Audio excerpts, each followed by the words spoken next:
Hello and welcome to Binge Breakdown. In today's video, we will discuss the story of a small-town nurse of Millfield, where life moves at a slow pace and nothing ever seems to change. But for one woman, things are about to take a dramatic turn, Miranda Wells, who is assaulted by an unknown attacker. As she struggles to recover from her physical and emotional injuries, she begins to suspect that her attacker may be someone she knows. The film opens with the scene of Miranda Wells working as a nurse in a hospital of a small town. In the opening scene of the movie, Miranda was told by her colleague that she is about to become a surgical nurse. Miranda was so excited about it and later told her father at the dinner about it. She also told her father that she is buying a new house and soon will get shifted to the new place. In the next scene of the movie, her friend sets her up on a blind date with a man named Kevin. On the day of the date, while she's still getting ready, Miranda finds someone outside her porch, whom she assumes is Kevin, and invites him in. She offers him lemonade and goes into her bedroom to finish dressing. When she comes out of her room, she sees he is blocking the door. Beginning to feel uneasy, she asks him to leave and come back later for their date. He refuses, and walks to the door and locks it. Miranda threatened the man that she will call the police if he wouldn't leave immediately, but the man attacks on Miranda and rapes her. Later, the man can be seen running away from the house as someone else comes to the door and knocks. The door is slightly open and the man, Kevin, comes in calling out for Miranda. He finds her in the kitchen and calls the police. Miranda is next seen in the hospital, beaten, and having a rape kit and photos taken by the police. The police ask if she had ever seen the man before, and she says that, actually, she had. She remembered and told the police she saw the man in the restaurant while her friend told her about setting up the blind date. The police officers promptly went and arrested the rapist, William Finn, who was planning to run away from the hotel where he works.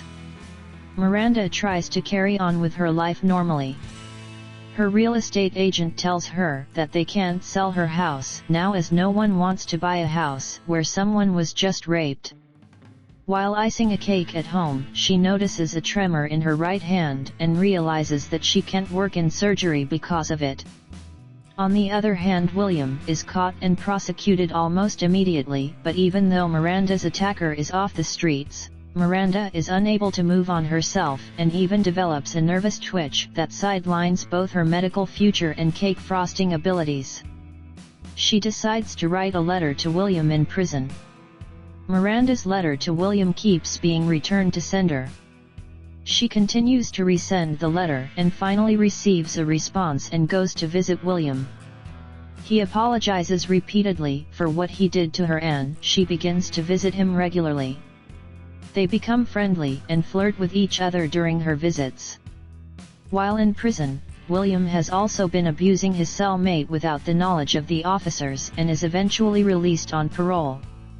Meanwhile, Miranda also befriends her father's aggressive dog by feeding him treats. The dog gets sick, stops eating, and eventually dies. When he is released, William sends Miranda flowers and makes plans to visit her. When he arrives at her home, she puts him to work fixing up the porch of her house. They continue to flirt, but she never allows him into her house. When William goes to the hardware store where Mitchell works, Mitchell realizes who he is and charges over to Miranda's house to warn her he is out of prison. When he realizes William has been to the house, they have an argument.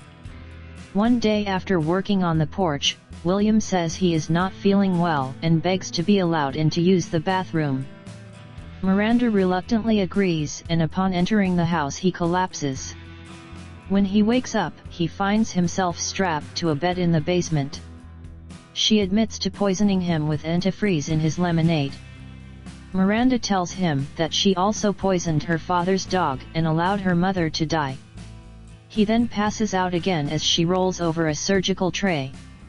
Over the next few hours, she operates, and when he wakes up, leads him to believe she has amputated his left hand, taunting him with a fake one and asking what matters to him.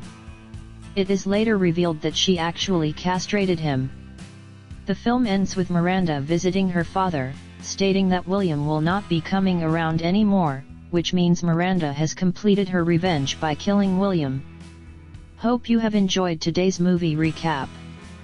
Follow us for more exciting and thrilling movie recaps. Make sure you click the subscribe button and click the notification bell so you never miss any videos from Binge Breakdown.